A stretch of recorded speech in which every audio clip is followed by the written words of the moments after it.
This episode of the CyberWire is made possible in part by SpyCloud. Stolen data circulating on the criminal underground is fuel for data breaches, account takeover, ransomware attacks, and online fraud. Your biggest security risk might be a breach or malware infection outside of your control that leaks the data of your users. SpyCloud constantly recaptures and analyzes new data from the criminal underground, powering solutions that proactively protect over 2 billion employees and consumers worldwide.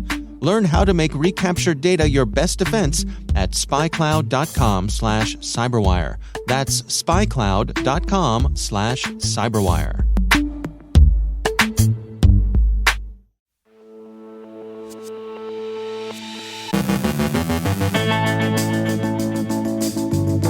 Tensions remain high as Russia assembles troops near Ukraine and NATO moves to higher states of readiness. The Belarusian Cyber Partisans claim responsibility for a ransomware attack against Belarusian railroads. The BRATA banking Trojan spreads, as does DTPacker malware. REvil alumni may be getting the band back together. Ransomware operators are working harder to recruit insiders as their targets. Joe Carrigan has the story of a romance scammer in custody. Mr. Security Answer Person John Pescatore has thoughts on BYOD. And there's a major DDoS campaign shutting down the internet in Andorra.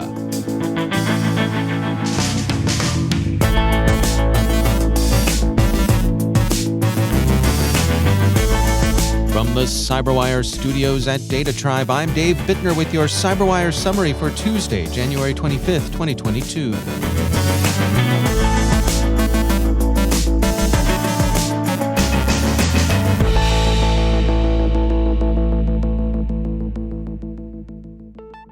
NATO has moved air and naval units into positions to respond to further Russian incursions into Ukraine.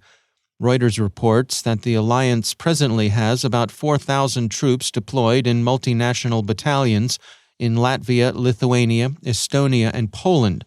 The U.S. is said to have placed some 8,500 additional troops on alert, prepared to be transported to the region. U.S. Department of Defense spokesman John Kirby explained yesterday, As you're all aware, the United States is deeply concerned about the current situation in Europe. We remain keenly focused on Russia's unusual military activities near the Ukrainian border, including in Belarus, and consulting extensively with our transatlantic allies and partners. The department continues to support diplomatic efforts to de-escalate the situation. Now, as the president has said, even as we continue to prioritize diplomacy and dialogue, we must also increase readiness.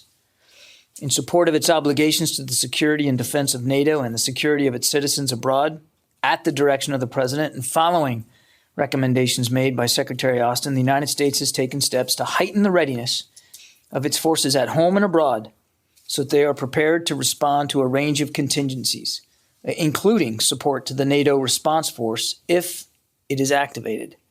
The U.S. commitment includes a contribution to the NATO response force. The United States also has a commitment to provide forces to the NATO response force, or otherwise known as the NRF, in the event that NATO should activate that construct. Now, as you may know, the NRF is a multinational force made up of land, air, maritime, and special operations forces, all components that the alliance can deploy on short notice wherever needed. Altogether, the NRF comprises around 40,000 multinational troops. Within the NRF is something called the Very High Readiness Joint Task Force, or VJTF. Now, this NRF element, which is about 20,000 strong across all domains, includes a multinational land brigade of around 5,000 troops and air, maritime, and special operation forces components. Both of those clips courtesy of C-SPAN. Russia, which has staged approximately 100,000 troops near Ukraine, says NATO's response, described as hysteria, shows that Russia, not Ukraine, is the target of aggression. Hysterical or not, The Guardian writes that Western governments are preparing an extensive and potentially crippling sanctions regime that could be imposed on broad stretches of the Russian economy should Moscow's pressure on Ukraine continue. And, coincidentally or not, the National Post reports that Global Affairs Canada, a service of the Foreign Affairs Department, was hit with an unspecified cyber attack detected on January 19th. The day before, Reuters observes, the communications security establishment issued a bulletin warning that there was a Russian threat to Canadian infrastructure. According to Computing, investigation of the incident continues. Prime Minister Trudeau has reiterated Canadian support for Ukraine during the ongoing crisis. Ars Technica reports that the Belarusian Cyber Partisans have claimed responsibility for a ransomware attack against Belarusian railroads that's being called Peklo, which roughly means hellfire. The hacktivist group, which has acquired a reputation for sophistication, has been active since at least July of 2021. It's generally a good practice to approach hacktivism claims with healthy skepticism, and we were cautious yesterday in discussing this story. Hacktivism, after all, is easy to claim in false flag or otherwise deniable operations. In this case, however, the Cyber Partisans are a known group who appear to come pretty much as advertised. Cyberscoop, for one, lays out the case for the Cyber Partisans being a genuine hacktivist group. The Washington Post did the same last September, a short time after the group first surfaced. It's believed that the Cyber Partisans are a self-taught group of about 15 expatriate Belarusian dissidents who retain some connection with disaffected members of Belarusian security services. The Cyber Partisans tweeted their explanation of why they hit the railroad, quote, "At the command of the terrorist Lukashenko, Belarusian Railway allows the occupying troops to enter our land. We encrypted some of BR's servers, databases, and workstations to disrupt its operations. Automation and security systems were not affected to avoid emergency situations." End quote. The AP reports that a spokesperson for the Cyber Partisans, New York-based Yuliana Shematovets, said that, quote, "Mostly commercial freight trains are affected. We hope it will indirectly affect Russian troops as well, but we can't know for sure. At this point, it's too early to say." End quote. So why a railroad? Well, they're a useful way of moving large numbers of heavy combat vehicles, tanks, infantry fighting vehicles, self-propelled artillery, and the like. Multiple sources, including CNN, Newsweek, CBS News, and ABC News, report that the U.S. Department of Homeland Security has issued a memorandum to its law enforcement partners, warning them to prepare for Russian cyber attacks in the event of a U.S. or NATO response to Russia's threatened invasion of Ukraine. The memorandum doesn't appear to contain much specific information beyond a recognition of Russian cyber capabilities and an acknowledgement that tensions in Eastern Europe are running high. So it seems to be a warning based on a priori possibility. Good advice, nonetheless, but everyone has known for some weeks that they should be on the qui-vive for Russian state-run hacking. The CyberWire's continuing coverage of the crisis in Ukraine can be found on our website, thecyberwire.com. Researchers at security firm Cleafy update their reports on BRATA, an Android banking Trojan being used for fraudulent wire transfers. BRATA has developed the following features. It has a capability to perform the device factory reset. It appears that TAs are leveraging this feature to erase any trace right after an unauthorized wire transfer attempt. It has GPS tracking capability. It has the capability to use multiple communication channels, HTTP and TCP, between the device and the C2 server to keep a persistent connection. And it has the capability to continuously monitor the victim's bank application through VNC and keylogging techniques. BRATA first appeared in use against Italian banking customers. It's since spread to the United Kingdom and Poland, and it's showing signs of finding victims in Latin America. Security firm Proofpoint describes a novel malware packer, DTPacker. It's being used to pack remote access Trojans that, in turn, can steal information or install follow-on payloads, including ransomware. It's recently been gurgling around download locations carrying the theme of the Liverpool Football Club. No real connection to Jurgen and the lads, it's just an adventitious and opportunistic scam. Why call the malware DTPacker? Another accidental feature. The payload decoding uses a fixed password that contains the name of, former U.S. President Donald Trump. But this is merely an homage, not an attribution, and no one thinks the malware is connected to anyone at Mar-a-Lago. The REvil ransomware gang, recently hit by Russia's FSB in a widely publicized enforcement action that resulted in both arrests and asset forfeitures, may be reforming, or at least some of its alumni who remain at large appear to be reconstituting the operation. GovInfo Security reports that the malware hunter team has been tracking what's either a revenant, a successor, or an imitator, a gang that styles itself Ransom Cartel. There's some speculation that the FSB sweep may have hit more lower-level hoods than leaders, and that in particular, REvil's coders may have remained at large. A survey by Pulse and Hitachi connects insider threats with ransomware tactics. Over half of the 100 security and IT executives surveyed said that they or their employees had been approached by cyber criminals who sought to enlist the insider's aid in conducting ransomware attacks. That represented an increase of 17% over those who reported attempts at recruitment when the survey was last conducted in November. Most of the contacts, 59%, were by email, with 27% and 21% of the contacts coming respectively by phone call or social media. Bleeping Computer speculates that the Great Resignation renders employees who may already have one foot out the door more susceptible to this sort of recruitment.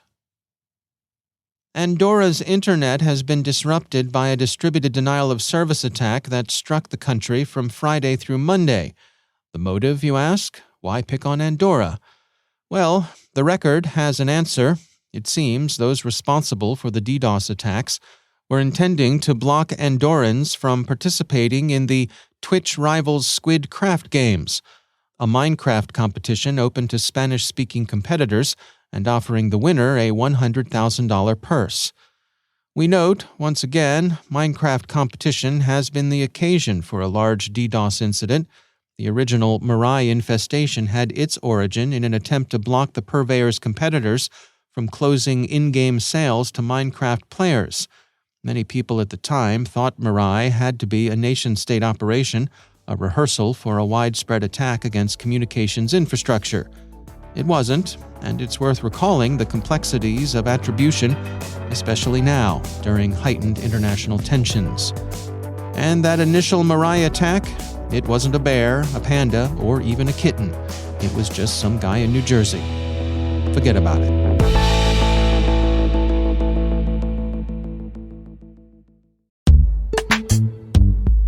And now, a word from our sponsor, Recorded Future. Staying one step ahead of the rapidly evolving threat landscape requires a constant flow of daily intelligence. To stay up to date on everything happening in the world of cybersecurity, join over 50,000 other security professionals who subscribe to the Cyber Daily. With daily email updates on the latest cybersecurity news, top threat actors, exploited vulnerabilities, suspicious IP addresses, and more, the Cyber Daily is the first thing security professionals check every morning. To learn more and subscribe for free, go to recordedfuture.com/cyber-daily. And we thank Recorded Future for sponsoring our show.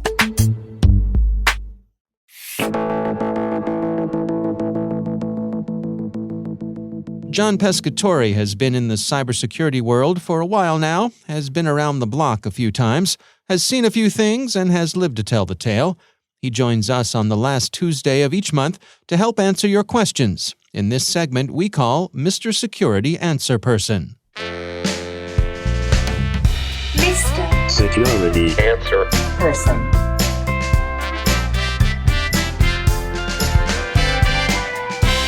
Mr. Security Answer Person. Hello and welcome back to Mr. Security Answer Person. I'm John Pescatore. Let's get into our question for this week. BYOD asks, like many companies, at the start of the pandemic, we were forced to let all employees remotely access work systems using their home computers and personally owned phones and tablets. We were originally planning to return to offices and terminate that access, but it looks like the new normal means continuing it. How do I convince management of the high level of risk of allowing bring your own device to continue? Well, that is a very timely question as Omicron slams into us, but I think it is the wrong question. Here's the thing. Turns out we've really been allowing BYOD use ever since Outlook Web Access first shipped with Exchange Server 5.0 in 1997. OWA was then incorporated into the IE browser a few years later by Microsoft, so realistically, since about 2000 or so, employees at many organizations have been using browsers to read, store, and send sensitive business email and attachments from their home PCs and personally owned mobile devices. Turned out users were silly enough to read email 24 hours per day. Theoretically, productivity went up. But we really did not see great leaps in data leakage. And don't try to tell me, well, that is only email. Every audit finds email carrying sensitive and critical business data because email is still the major way businesses communicate both internally and externally. Don't get me wrong, there have been exposures, especially on computer kiosks at conferences and other public locations. Okay, I'm skewing old here. I guess I should explain. For you younger folks, before you were allowed to do work email from your phone or tablet when you were on travel, conferences would set up email lounges with kiosks where you could start up a browser and read your email. If it was done right, all your information would be deleted when you were done, but very often it wasn't done right. Ironically, not long after, in 2007, the iPhone came out, followed by the Android phone in 2008, and the iPad in 2010, allowing everyone to read email while pretending to listen to the conference speaker. Those badly implemented Windows-based computer kiosks disappeared and BYO took over, which actually turned out to be much safer. The odd reality is that many home users these days are using much more secure technology than what their employer provides. The iOS and Android operating systems were designed from day one with full-time internet connectivity in mind and include advanced security techniques like sandboxing and file encryption. They enforce application whitelists called fun names like App Store and Play, which do a great job of blocking malware and don't seem to bother users at all. The browsers and operating systems used on those devices are largely set to just patch themselves continually. Most of the devices even include biometrics, and the users are happy to log in with those fingerprint and/or facial sensors.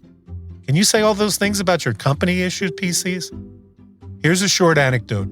Back when I worked at Gartner, a mid-sized telecoms company asked me this very same question because they were trying to fight off requests to use iPads. I had to tell them that several months before, their service VP had scheduled a call with me on how to set up iPads securely so service techs could carry electronic copies of service manuals versus having to try to schlep paper manuals, which were often out of date, up to the tops of poles and towers. I gave him some basic policy minimums, including forcing use of fingerprint sensors for login with timeout, etc. Turns out the service VP bypassed IT and IT security, bought his techs iPads out of his own budget, configured them pretty securely, and had been using them safely for months. Running browser-based email access too, by the way. The security group had no idea this was going on, and my accidentally exposing it caused them and the CIO to go to the CEO and explain the risk. The CEO said, "Wait, let me get this straight. Service had a problem. IT could not help them, so they solved it themselves.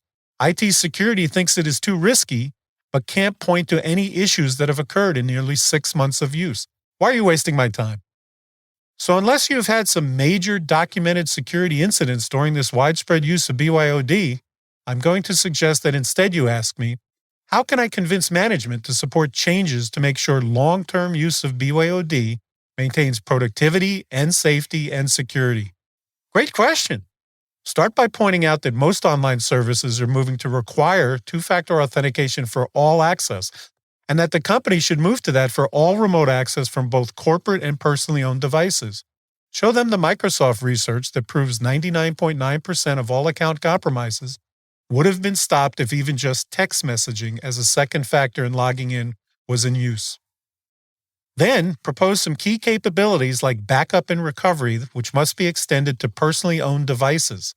If you'll be working in hybrid mode, with employees regularly going from working at home to working from offices, get the backing for implementing network access control and risk-segmented network zones. Call it zero trust if you must. There are a lot of good guidelines out for doing this. It is actually much harder to find success stories for trying to go backwards and only allow work to be done from corporate-issued and heavily managed devices. Remember when Casual Friday seemed risky? We certainly aren't going back to dress codes. It's more like every day is Casual Friday. The mainframe isn't coming back either, but it turns out we can harden heterogeneous mixes of devices and meet business demands for productivity and speed of changes while minimizing risk. After all, that's what they pay us for, making sure the business can do business while the risk is minimized. Minimized, not completely avoided. A closing thought. Did you ever notice that many college campuses started out with paved walkways that made nice right angles between buildings to support large rectangular grassy courtyards as envisioned by the architect? Of course, students immediately started walking diagonally across the grass, creating muddy paths for the shortest way to their next class. Most campuses simply paved the diagonal paths, but some did try to put up "Stay off the grass" signs or put in hedges and fences to block the way. Guess which approach won out in the long run? Mr. Security Answer Person. Thanks for listening. I'm John Pescatore, Mr. Security Answer Person. Mr. Security Answer Person. And now, a word from our sponsor, SOC-OS. Support for this show and for stretched security teams comes from SOC-OS. Too many security alerts means alert fatigue for under-resourced SecOps teams. The traditional tools aren't solving the problem and come with their own overheads. SOC-OS is the lightweight, cost-effective, and low-maintenance solution for your team. Centralize, enrich, and correlate your security alerts into manageable, prioritized clusters.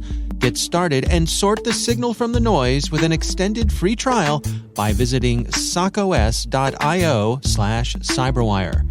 And we thank SOC-OS for sponsoring our show.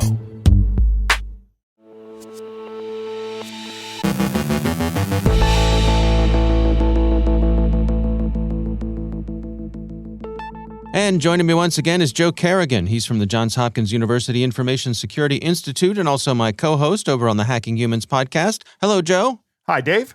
Interesting story from our friends over at the Naked Security blog by Sophos, written by the great Paul Ducklin. Duck. And this is about a romance scammer who targeted 670 women, gets 28 months in jail. What's going on here, Joe? It doesn't seem like he's getting a lot of time for targeting close to 700 women, but he conned 9 of them out of 20,000 pounds, which is about 27,000 US dollars. We've seen bigger takes in these kind of scams. I'm hoping that no one has lost their life savings in this. And by the looks of this, these aren't really life savings amounts, which is good. I'm glad that nobody has been terribly hurt by this. But this guy who's 41 years old pled guilty to charges of fraud and money laundering. And he did scam one person out of 9,500 pounds in a fake 10-month relationship. So he was working this woman for 10 months and got her to send him 9,500 pounds. The story he was using was he spun a hard luck story about how he'd run short of money after paying for funerals of a group of people who died in a tragic industrial accident. And then he needed money for equipment, for drilling equipment, as he was hiring a business in an overseas venture, rather. And I like what Duck says here, but it was all a pack of lies. So he's been arrested, and I guess he's reached a plea agreement, so he's going to do 8 months? Yeah. The article has a great quote from a guy named Dominic Muggan, who is a manager at the National Crime Agency in the UK. He says that this guy had no regard for these women. He went to great lengths to gain their trust, fabricating stories to exploit them out of thousands. This is a typical pattern of romance fraudsters. They work to build rapport before making such requests. Romance fraud is a crime that affects victims emotionally and financially, and in some cases impacts their families. We want to encourage everyone who thinks they've been a victim of this to come forward, not to be ashamed of it. That's important. We talk about that a lot. A lot of times people are embarrassed by this. How could I have been so silly? I fall. Once they realize it's a scam, they won't talk about it with anybody else. That's not the right response. You have to talk about it. You have to come forward and say, this has happened. The best option is to go to law enforcement and complain that you have been the victim of a crime here. What's interesting is because they're actually working on people, they rely on the relationship. None of your technical protections are going to work, right? Antivirus will do you no good against transferring money out to a bad guy. Web filters and other things will not help you. And they have all kinds of different methods for working. But there's another thing that Paul talks about in this article that I want to touch on here. And he says the aftermath of this is often overlooked. And namely, it's the romance scam victims sometimes will alienate the victim from their friends and family as a means of keeping the money coming, right? So it's one of the tactics they use. It's isolation. But once the scam is over, that damage is still there. That relational damage, like between the victim and maybe a kid or a friend, it's done. And they have a hard time trying to get past that. So it's actually a long-term kind of problem. And people don't like admitting when they're wrong. It's just part of our nature. And people, again, these people feel embarrassed and they just can't say, it's tough to say. I'm not saying they can't say. It's just tough to say, look, I should have listened to you. I'm sorry. It's hard for people to do that. Well, and I think, too, for those of us who are on the more knowledgeable side of these things, for those of us who are cybersecurity professionals, this is a good reminder to go to your loved ones, your friends, your family, particularly those elderly people who are the folks that these romance scammers often try to hit, and just preemptively tell them that if you find yourself a victim to something like this, or you think something like this might be coming at you, please let me know, and I will not judge you. I will not get mad at you. I will not be embarrassed, so that they know that you have their back and their best interest in mind ahead of time. And if you think they're being a victim of a scam and you tell them and they get angry, the final thing that you say is, look, I understand that you're upset. I think you're in a scam. And when you realize this is a scam, please do not hesitate to call me back. I will not be mad at you. I understand what's going on here. Okay. Don't let this become a barrier between you and your family members or your friends. Paul has a great bullet list of what to do. Number one, don't blame yourself if you get reeled in. This is a great thing. A lot of people go, how could I have been so stupid? It's not that you're stupid. It's that you're an emotional being with emotions, and this person victimized you. It is not because of you. This person did something bad. That is not, and you were probably trying to be a good person, a trusting person. This is not an indication of your character. This is an indication of their character being bad. Consider reporting your scam to the police. Always do that. I think even though it's tough and embarrassing to come forward, we've had some really high-profile people on Hacking Humans who have come forward with scams that they've been hit with where they've lost large sums of money. I think those people are remarkably courageous. It's very important to publicize these things and to get it out there. Look for a support group. That's helpful. Listen openly to your friends and families when they try to warn you. That's one of the key things. Why I say watch out for the isolation tactics as well. That's not just in social engineering scams, but in a lot of abusive relationships. Isolation tactics are a hallmark of those things. So you got to be on the lookout for those. And get out as soon as you realize this is a scam. Don't spend time. Don't go after the sunk cost here. If it's a scam, walk away. Just go, oh, I got scammed. I'm done. That's got to be your attitude. All right. Well, good guidance for sure. Again, the article is over on the Naked Security blog from the folks at Sophos. Yes, and I'd like to ask this guy to enjoy his 28-month vacation. There you go. Joe Carrigan, thanks for joining us. It's my pleasure, Dave.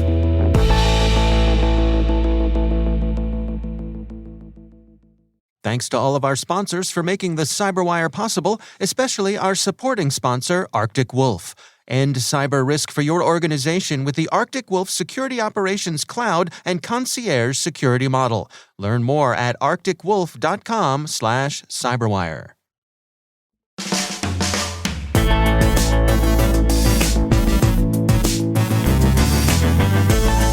And that's the CyberWire. For links to all of today's stories, check out our daily briefing at thecyberwire.com. The CyberWire podcast is proudly produced in Maryland out of the startup studios of Data Tribe, where they're co-building the next generation of cybersecurity teams and technologies. Our amazing CyberWire team is Elliot Peltzman, Trey Hester, Brandon Karp, Eliana White, Puru Prakash, Justin Sabi, Tim Nodar, Joe Carrigan, Carol Terrio, Ben Yellen, Nick Valecki, Gina Johnson, Bennett Moe, Chris Russell, John Petrick, Jennifer Iben, Rick Howard, Peter Kilpie, and I'm Dave Bittner. Thanks for listening. We'll see you back here tomorrow.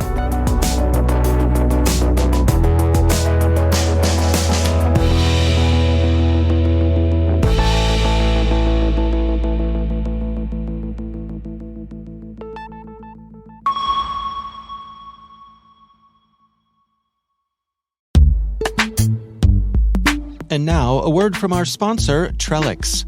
Today, there's a new way to look at security, not just as a cause for concern, but as an opportunity to better your business. With a living security solution from Trellix, you can face your future with confidence, knowing that every day you're getting smarter and more agile. Threats are evolving, but so is your company. When you have a platform that's always learning and adapting, you can stay one step ahead of the threats. Incidents are on the rise, but your organization can rise above them.